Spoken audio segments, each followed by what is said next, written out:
নমস্কার বন্ধুরা, সামনেই আসতে চলেছে জ্যৈষ্ঠ মাসের পদ্মিনী একাদশী ব্রত।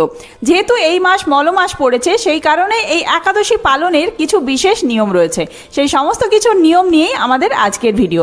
তার সাথেই আমরা জেনে নেব এই বছর অর্থাৎ 2026 সালে পদ্মিনী একাদশী ব্রত কবে পড়েছে, আপনারা কিভাবে এই ব্রত পালন করবেন, এই একাদশী ব্রতের পালনের সময়সূচি কি রয়েছে, এই দিন আপনারা বিষ্ণুর পুজো কিভাবে করবেন, এছাড়াও এই একাদশী তিথি পালন করলে আপনারা কি করবেন কি করবেন না, কি খাবেন আর কি কি নিষেধ রয়েছে, সমস্তটাই আমরা আজকের ভিডিওতে জেনে নেব। তার সাথেই শুনে নেব এই একাদশীর ব্রত মাহাত্ম্য কথা। তো চলুন বন্ধুরা, আর দেরি না করে ভিডিওটি শুরু করা যাক। যদি আমার চ্যানেলে নতুন হয়ে থাকেন অবশ্যই চ্যানেলটি সাবস্ক্রাইব করে এবং ভিডিওতে একটি লাইক করে শেষ পর্যন্ত সাথে থাকবেন।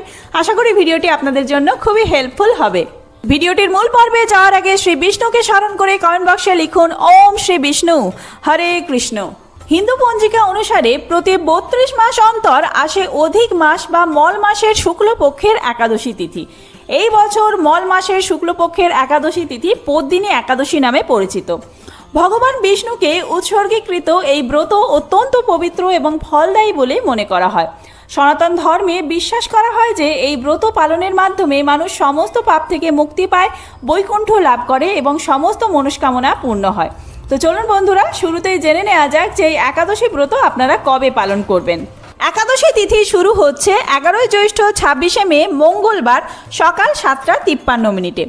একাদশী তিথি সমাপ্ত হচ্ছে 12 জ্যৈষ্ঠ 27 মে বুধবার সকাল 8:02। অর্থাৎ এই পরিস্থিতিতে উদয় তিথি অনুযায়ী 12 জ্যৈষ্ঠ 27 মে বুধবার এই দিনে কিন্তু পদ্মিনী একাদশীর ব্রত উপবাস ও পালনই রয়েছে। এই দিন অমৃত যোগ থাকছে সকাল 7:36 থেকে শুরু করে সকাল 11:11 মধ্যে, আবার দুপুর 1:53 থেকে শুরু করে বিকেল 5:28 মধ্যে, এর পরবর্তীতে রাত্রি 9:53 মধ্যে এবং তারপর 11:59 থেকে শুরু করে রাত্রি 1:24 মধ্যে। এই সময়গুলির মধ্যে সর্বপ্রথম যে সময়টি রয়েছে অমৃত যোগের, সকাল 7:36 থেকে শুরু করে সকাল 11:11 মধ্যে, এই সময়ের মধ্যেই আপনারা একাদশীর পুজো অর্থাৎ শ্রী বিষ্ণুর পুজো করে নেবেন। এই দিন গঙ্গা স্নানের শুভ সময় থাকছে, সূর্যোদয় হচ্ছে 4:56। এই সময় থেকে শুরু করে সকাল 6:36 মধ্যে আপনারা গঙ্গা স্নান করে নেবেন। পালনের সময়সূচি তো আমরা জানবই, তবে তার আগে জেনে নেওয়া যাক কি খাবেন আপনারা আর কিভাবে উপবাস ভঙ্গ করবেন।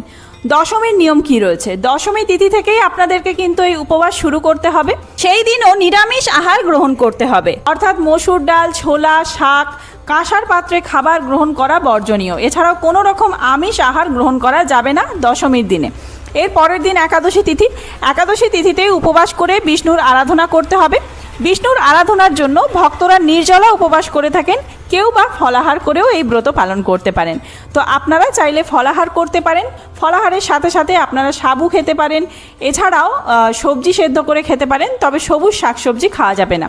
আর এই দিন খাবারে আপনারা সৈন্ধব লবণ ব্যবহার করবেন, সূর্যমুখী তেলের পরিবর্তে ঘি ব্যবহার করবেন। এইটি গেল উপবাসের নিয়ম। এবার পারণ অর্থাৎ ব্রত ভঙ্গের নিয়ম কি রয়েছে। দ্বাদশী তিথিতে পালন করা হয়, আমরা প্রত্যেকেই জানি। ব্রাহ্মণ বা অভাবগ্রস্ত লোকেদের বা দরিদ্রদের কিছু দান করতে পারেন এই দ্বাদশী তিথিতে। আপনারা প্রথমেই সকাল সকাল উঠে স্নান করে নেবেন এবং বিষ্ণুর পুজো সেরে নিয়ে তারপরে দ্বাদশী তিথি থাকছে 8:42 পর্যন্ত, সকাল 8:42। 13 জ্যৈষ্ঠ 28 মে এই দিনে আপনাদেরকে পালন করতে হবে বৃহস্পতিবার দিন সকাল 8:42 মধ্যে আপনারা অবশ্যই পালন করে নেবেন। অর্থাৎ সারা বিশ্বে পালনের শুভ সময়সূচি থাকছে 13 জ্যৈষ্ঠ 28 মে বৃহস্পতিবার সকাল 5:25 থেকে শুরু করে সকাল 8:42 মধ্যে। এইবার জেনে নেওয়া যাক এই তিথিতে আপনারা কিভাবে পূজা অর্চনা করবেন। মল মাস হলেও নিত্যদিনের পুজো কিন্তু বন্ধ থাকবে না। আপনারা নিত্য যেভাবে পুজো করেন সেইভাবে বিষ্ণুর এবং মা লক্ষ্মীর পুজো করতে পারেন এই দিনে। একাদশী তিথির পুজোর নিয়ম। এই তিথিতে সকালে উঠে আপনারা গঙ্গায় গিয়ে স্নান করতে পারেন। যদি গঙ্গায় গিয়ে স্নান করা সম্ভব না হয়, স্নান করে বেরিয়ে এসে মাথায় কিছুটা গঙ্গা জল ছিটিয়ে নেবেন। এর পরবর্তীতে আপনারা ঠাকুরঘর পরিষ্কার করে বিষ্ণুর পুজোর সংকল্প নেবেন। প্রথমেই কিন্তু আপনাদেরকে নৈবেদ্য সমস্ত জোগাড় করে নিতে হবে। পুজোর জন্য লাগবে হলুদ ফুল, ফল, তুলসী পাতা, ধূপ, দীপ, অক্ষত, চন্দন এবং দূর্বা আর কিছু রঙিন ফুল। এই সমস্ত কিছু কিন্তু নিবেদন করতে হবে বিষ্ণুর চরণে। পাশাপাশি এই তিথিতে অর্থাৎ পদ্মিনী একাদশী তিথিতে আপনারা অবশ্যই পদ্মিনী একাদশীর ব্রতকথা পাঠ করবেন। বিষ্ণু চল্লিশাও পাঠ করতে পারেন। তুলসী পাতা এবং ফুল, চন্দন সহযোগে অর্পণ করবেন বিষ্ণুর চরণে। ওম নমো ভগবতে বাসুদেবায় এই মন্ত্র 3 বার করে উচ্চারণ করে বিষ্ণুর চরণে তুলসী পাতা এবং ফুল অর্পণ করবেন, হলুদ রঙের ফুল। আর মা লক্ষ্মীর জন্য আপনারা যে কোনো রঙিন ফুল অর্পণ করতে পারেন। দূর্বা অর্পণ করবেন মা লক্ষ্মীর যে ঘট রয়েছে সেই ঘটে এবং তার সাথে কিছু ফুল। সবশেষে ধূপ আর দীপ দেখিয়ে আরতি করবেন। এইভাবেই আপনাদের একাদশীর পুজো সম্পন্ন হবে। এবার চলুন শুনে নেওয়া যাক পদ্মিনী একাদশীর ব্রত মাহাত্ম্য কথা। পৌরাণিক কাহিনী অনুযায়ী ক্রেতা যুগে মহিষ্মতিপুরীর রাজা কৃতবীর্য নিজের 1000 স্ত্রীর সঙ্গে বাস করতেন, কিন্তু তিনি নিঃসন্তান ছিলেন। বংশবৃদ্ধি না হওয়ায় রাজ্যের শাসন সংক্রান্ত প্রশ্নে চিন্তিত থাকতেন রাজা। সন্তান লাভের সমস্ত প্রচেষ্টা বিফল হলে রাজা জঙ্গলে তপস্যা করার সিদ্ধান্ত নেন। রাজার সঙ্গে তার স্ত্রী পদ্মিনীও জঙ্গলে যেতে প্রস্তুত হন। দুজনেই গন্ধমান পর্বতে তপস্যা করেন। বহু বছর তপস্যা করার পরও রাজা কৃতবীর্য ও রানী পদ্মিনী সন্তান সুখ থেকে বঞ্চিত থেকে যান। এরপর রানী পদ্মিনী অনুসূয়ার কাছে উপায় জানতে চান। তিনি রানী পদ্মিনীকে জানান যে প্রতি 3 বছরে একটি অধিক মাস থাকে, একে মনস্কামনা পূরণের মাসও বলা হয়। অধিক মাসের শুক্লপক্ষের একাদশীতে ব্রত পালন করলে সমস্ত মনস্কামনা পূরণ হয়। এরপর রানী পদ্মিনী নিয়ম মেনে অধিক মাসের শুক্লপক্ষের একাদশী তিথির উপবাস করেন। এর ফলস্বরূপ বিষ্ণুর আশীর্বাদে সন্তান সুখ লাভ করেন তারা।